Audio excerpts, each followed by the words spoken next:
Bonjour. Dans cette vidéo exceptionnelle et exclusive, nous parlons du cas et du problème nouveau et compliqué de l'actualité de la fracture nord-sud à travers le cas des pays émergents. Pourquoi parle-t-on tant des pays émergents aujourd'hui? Eh bien, pour le comprendre, il faut expliquer l'émergence de ces pays, expliquer d'où cela vient, pourquoi on les appelle pays émergents, et pour ça, on se propose de prendre le graphique Gapminder en remontant à l'état du monde au début des années 90 ou à la fin des années 80. Voilà en 1988 l'état du monde.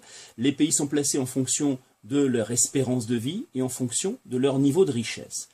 Si on en prend deux, on va prendre la France, qui à cette époque-là fait partie des pays les plus riches, elle est en haut à droite, et on va prendre la Chine, qui fait partie, à la fin des années 80, des pays les plus pauvres. Et regardons comment cela évolue. Avec le temps, pendant environ 25 ans, depuis la fin des années 80, on voit que les deux pays progressent vers la droite, c'est-à-dire qu'ils sont de plus en plus riches, et vers le haut, c'est-à-dire que les gens sont en meilleure santé. Certes, mais on voit qu'ils ne progressent pas au même rythme. En France, le PIB par habitant des Français, c'est-à-dire le niveau de richesse, a augmenté d'environ 30%. Il a été multiplié par 1,3 en 25 ans. C'est bien. En Chine, dans le même temps, le PIB par habitant a été multiplié par 9. 9 contre 1,3. On n'est pas du tout au même niveau. Les pays émergents, ils sont partis de très bas. Mais ils ont progressé très vite, ils se sont énormément enrichis, ils ont connu une très forte croissance économique. Et aujourd'hui, ce n'est plus en Europe ou aux États-Unis que l'on trouve les quartiers d'affaires les plus modernes et les plus importants. C'est en Chine, par exemple, avec le quartier de Pudong à Shanghai. En Chine, eh bien, on découvre la consommation de luxe. En Inde, on voit de grandes entreprises comme Mittal qui rachètent des entreprises occidentales comme Arcelor, qui était la fierté de la sidérurgie française et qui maintenant appartient à un Indien.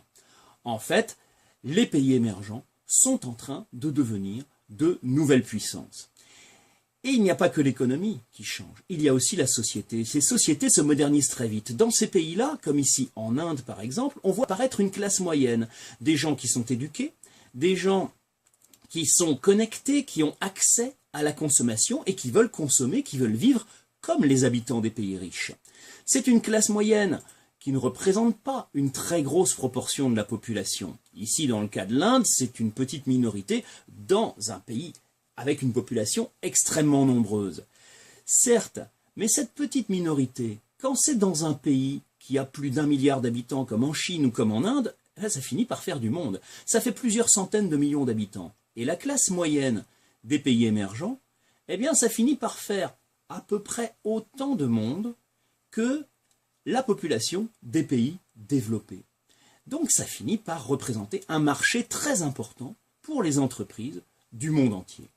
Ça, c'est la première raison qui fait que les pays émergents sont ceux qui sont en train de changer le monde aujourd'hui à cause de leur croissance économique. La deuxième raison, c'est que ce sont des nouveaux poids lourds dans le monde de demain. Pour s'en rendre compte, on va prendre leur population. On va prendre le même graphique Gapminder en rappelant que chacun des points qui représentent un pays est proportionnel à la population du pays. On remarque évidemment que les pays émergents, eh bien, ce sont ceux du centre et c'est là qu'il y a les pays les plus peuplés.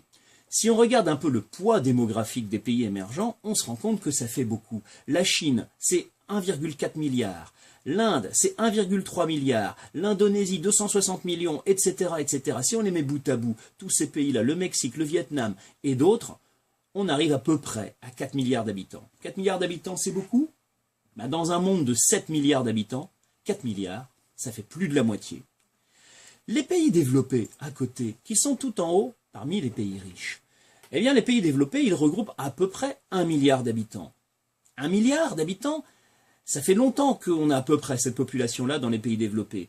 Et jusqu'ici, c'était ce milliard-là qui consommait les ressources du monde. C'était ce milliard-là des pays développés qui polluait. Et avec la consommation et la pollution de ce petit milliard, on a déjà aujourd'hui dépassé les limites de ce que la Terre pouvait supporter. Alors si demain on a 4 milliards d'habitants, c'est-à-dire la population des pays émergents, qui se met à consommer de la même façon que le milliard des pays développés. Où est-ce qu'on va trouver les ressources? Comment on va absorber la pollution? On voit déjà aujourd'hui, avec la classe moyenne des pays émergents, on voit la congestion en Inde, en Chine, on voit l'insalubrité, on voit la pollution dans ces pays-là. Qu'est-ce qui va se passer si ces pays continuent à se développer et à s'enrichir? Si on prend l'exemple de la nourriture, on voit que les habitudes alimentaires des habitants des pays émergents changent. En Inde, surtout en Chine, on a adopté un régime alimentaire qui se rapproche de celui des pays développés. Ça signifie qu'ils consomment beaucoup plus qu'avant. Si on indique sur un graphique le nombre de calories absorbées chaque jour par un habitant. En bleu, on a l'évolution de l'Inde depuis 1980 et en rouge, l'évolution de la Chine. Eh bien, on voit que les habitudes alimentaires changent. En Inde, on est passé à peu près de 2000 calories en 1980 à 2300, 2400 calories aujourd'hui. En Chine, on est passé de 2200 calories à 3000 calories. Donc la population de ces pays-là mange de mieux en mieux. Ils consomment beaucoup plus qu'avant. En fait, le monde avait assez de ressources tant que les 3/4 de l'humanité ne mangeaient pas à leur faim. Il y avait assez de ressources pour le quart de l'humanité qui mangeait à sa faim et pour les 3/4 du reste qui mangeaient beaucoup moins. Mais si maintenant 4 milliards de personnes, la population des pays émergents, prétendent avoir une nourriture riche, comme on voit l'évolution se produire ici, ça devient plus compliqué de trouver des ressources pour tout le monde. Et puis les pays émergents, on en parle beaucoup aussi, ils changent le monde parce qu'ils ont de nombreux problèmes, notamment des problèmes d'inégalité. Ces inégalités, on les voit parce que ces pays s'enrichissent très vite, mais ça ne résout pas tous les problèmes.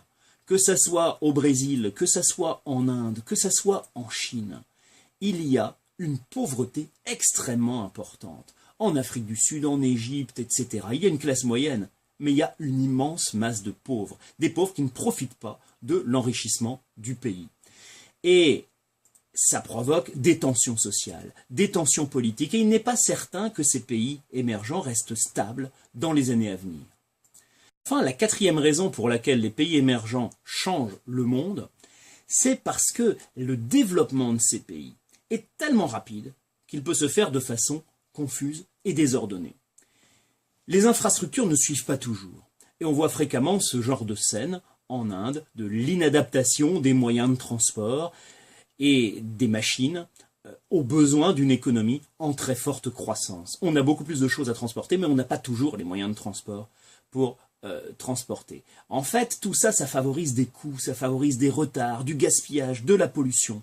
Dans les pays émergents, il est fréquent de voir ce genre de scène, c'est-à-dire le côtoiement de l'archaïsme et de la modernité. On a là en Inde, par exemple, une bétonnière ultramoderne avec un chantier organisé de façon très traditionnelle où tout le monde travaille à la main. En fait, ça rend difficile le développement d'une économie efficace. Il y a donc beaucoup de défis à relever dans les pays émergents et ça concerne le monde entier parce que ce qui se passe dans les pays émergents a des conséquences sur le monde entier. Alors, la fracture nord-sud, elle existe, bien sûr, entre un nord développé et un sud dit en développement. Mais au fond, le développement extrêmement rapide des pays émergents remet en cause cette division nord-sud du monde. Il y a maintenant en fait plutôt 3 mondes que 2. Il y a les pays développés, les pays émergents et les pays les moins avancés. Ces pays émergents ont constitué une nouvelle catégorie. Et les pays émergents, eh bien, ce sont eux qui changent le monde d'aujourd'hui et qui, du coup, compte tenu de leur taille, de leur poids démographique, économique, peuvent déstabiliser la planète aujourd'hui et demain.